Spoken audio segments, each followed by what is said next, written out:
Hello and welcome to Red Trouser Day 2021. I thought I'd re-record a presentation I delivered directly to our ambassadors a week or so ago, discussing the fundraising campaign for this year, the need and what we're trying to achieve. Before we start, I just thought I'd remind you what Red Trouser Day is all about. And a focus for us is that we're a volunteer-run charity that raises funds for research, innovation and mental well-being, all in aid of improving bowel cancer patient outcomes. And that word volunteer is key in the sense that nobody earns a penny from anything that we do. Now, the way we covered the launch this year is these four core headings. We recently ran an engagement survey to understand how people like engaging with us. We're discussing this year's fundraising targets, a brief introduction to some of the projects we're hoping to fund this coming year, and some dates for your diary to hopefully put some positivity in there that actually one day we might get out and about. Now, we recently ran an engagement survey, and Jeff Morris, one of our core trustees, presented these facts. Some 5% of the people we surveyed did actually respond. We felt that was pretty good, given that most people are donors and not directly involved in running events. It appears that the majority of the supporters are indirectly influenced by Julia and myself. Julia is my partner, for those that don't know, which creates, people feel, an atmosphere of community support and fun loving, which was always the intention, was to create a safe place for people to go who want to do things and or even need support. Most people either had or knew people who had bowel cancer. This indicates that Red Trouser Day is directly beneficial to the cause we set out to be. And a popular engagement meetings are the monthly patient updates. In 2020, last year, particularly at the start of the pandemic, we did launch a monthly patient forum in the community, meeting with senior clinicians from the Royal Marsden. I think people particularly enjoy that. It's not a clinical advisory meeting, it's more a moral support, allowing people to ask general questions and feel that they're not alone out there.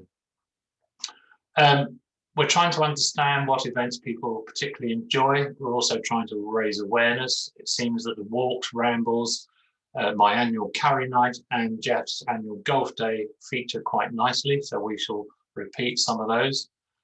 Some of the core values that people benefit from include the relationship with the Royal Marsden, ability to finance Royal Marsden research, and also the Royal Marsden clinicians' clear communications and advice that they offer us in those patient forums.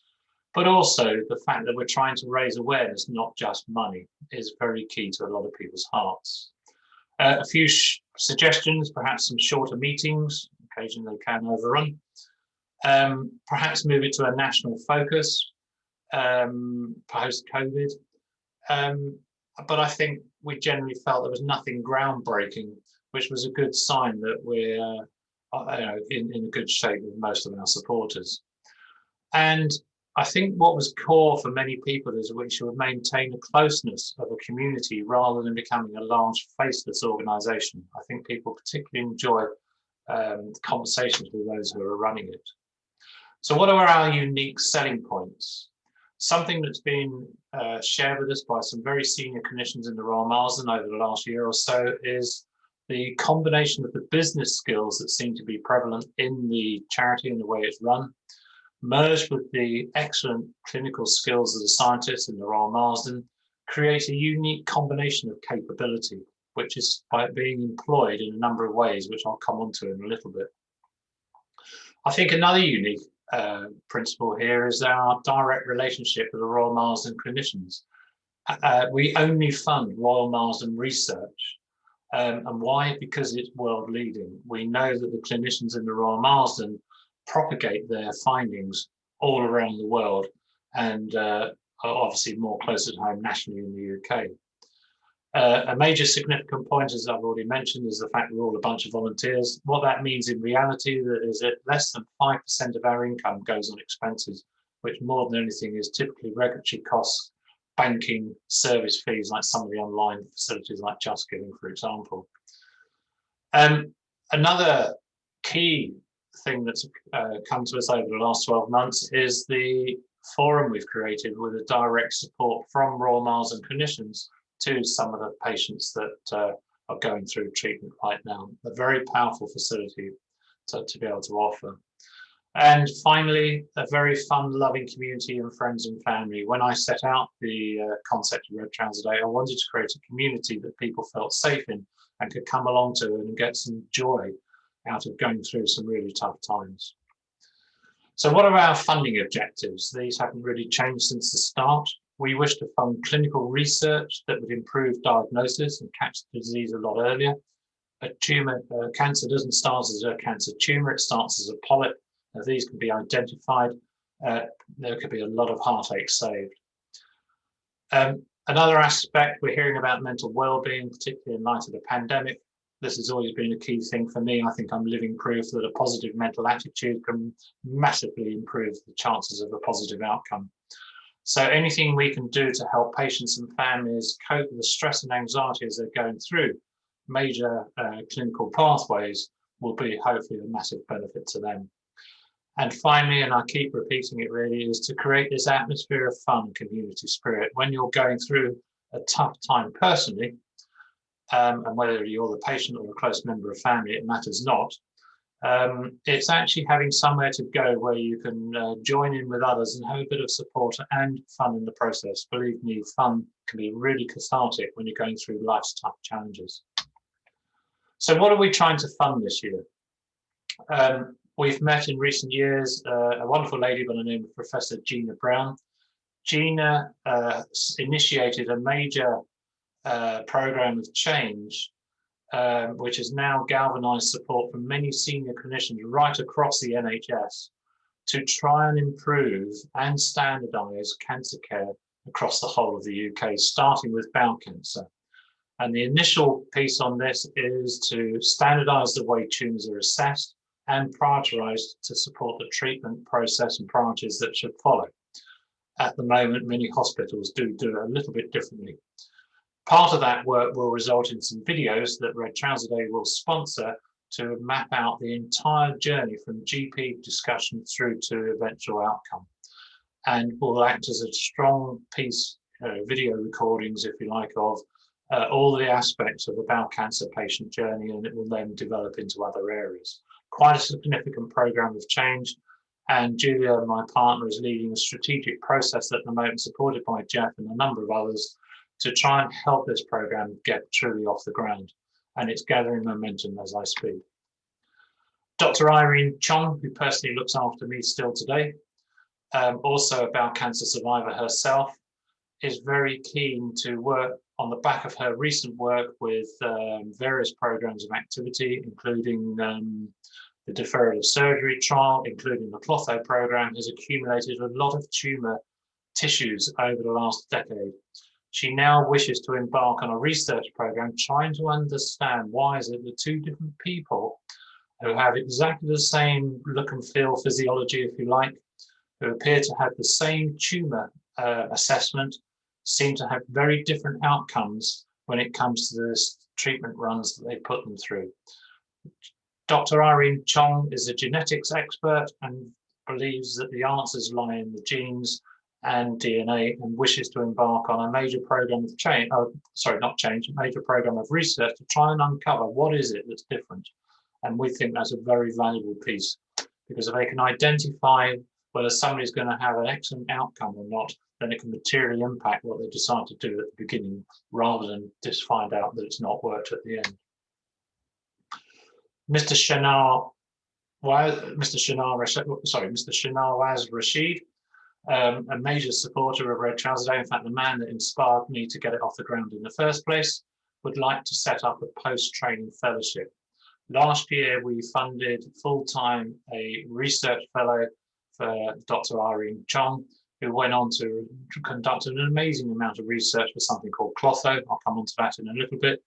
It was received so well, it did lead to Ashani to become appointed as a clinician within the Royal Marsden Oncology team, and they felt this is such an important aspect to people's training and development that they would like to continue. When I first came up with the idea with Mr. Rashid about setting up the charity, when he was asking me to raise money to support their research, He informed me at the time that it costs about £50,000 a year to support one of these students, and so we'd like to do double that and get over 100,000 to support two. So not an unreasonable ambition, and certainly something we feel we can step up to. But we wish to be in a position that a fellow can be sponsored every year. Mr. Rashid is also keen to investigate why do cancers come back after quite extensive treatment runs. He refers to this as circulating DNA. Unfortunately, even after the best chemotherapy runs, radiotherapy runs, operations, and all the rest of it, it's still possible that cancer cells can be left lurking in the system somewhere. They're keen to conduct major research to try and identify how they can detect these differently and actually even eradicate them. He has also a number of other ideas which he'd like to investigate, perhaps in the coming time and years, right the way through to patients self-booking their own clinical appointments. And I don't mean just at the GPs there. So there's a whole program of change that they wish to embark on that puts the patient at the center rather than the system in its own timetable. Finally, the major area for me has always been about awareness. I'd like to raise money to support the research, but I also wish to raise awareness. I'm lucky. I was given a 10% chance of making 5 years, and that was on the basis of a slight misdiagnosis, if I'm honest, but it was still a nerve-wracking thing at the time. But had this thing been caught 6 months earlier, my journey would have been completely different. But we wish to raise awareness, not just amongst the public and to get them to check themselves out a bit better. We also wish to help GPs understand people's symptoms better so that they can prevent late diagnosis and educate people on how to go about getting themselves checked out more as well. This in its own right could save hundreds of lives. Professor Paris, a global surgeon, not necessarily a global surgeon, or perhaps he might be, but a man who's recognized globally for his surgeon as a bowel cancer surgeon, has been invited to write a series of articles for The Lancet on colorectal cancer surgery. The Lancet is a major global medical journal. It's a very prestigious thing to be invited to do, and he's asked for a Red Trouser Day to sponsor him. Is this something that will happen over 2 years? And will lead to an amazing amount of articles on his own research about colorectal surgery, which will have a direct impact on those others around the world. And finally, a project that's very dear to my heart and a number of others is it possible to understand whether stress has a direct impact on cancer or not? So does stress cause or contribute to cancer? And does stress does the resilience to stress determine patient outcomes once you're in the system? I think I've found a way of doing it. I'm very early stages of working with some very senior clinicians to try and identify a program of research that can go and prove that point. So very early doors on that one, but something that I do feel has a significant role to play. And actually the surgeons, not the surgeons, I beg your pardon, but some of the radiology team are starting to wonder whether it's stress that determines a positive outcome to their treatment runs when you compare it to two people. One person has a good outcome, another one doesn't. Does stress have a role to play? I think a very valuable piece of research that could be brought to play.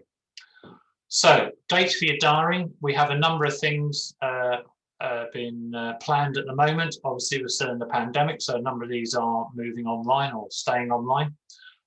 We are, after a very successful curry night last year, there's been a lot of discussion about Julia, who's a Greek Cypriot, for those of you who don't know. I can tell you now can cook an awesome moussaka, or moussaka, as I'm meant to pronounce it. So Julia, on the 17th of March, is going to show us how to do it the Greek way. On the 21st of April, we're hosting our campaign launch formally with speakers from the Royal Marsden. That's a free-to-attend event. Quite often, more usually, it's held in the ballroom of the Royal Marsden. This year, I suspect it might well be online, so watch this space. I've nominated the 14th of July as the Founders Curry Night. For those of you that don't know, this whole campaign started as a bit of a joke, actually, in a wonderful curry house called the Satara in N19, that's Archway, or near Archway Tube Station. In my opinion, one of the best curry houses I've ever been to in the UK. And Raj, who runs the place, also serves up not only a fantastic meal, but also plays us jazz music, sometimes live.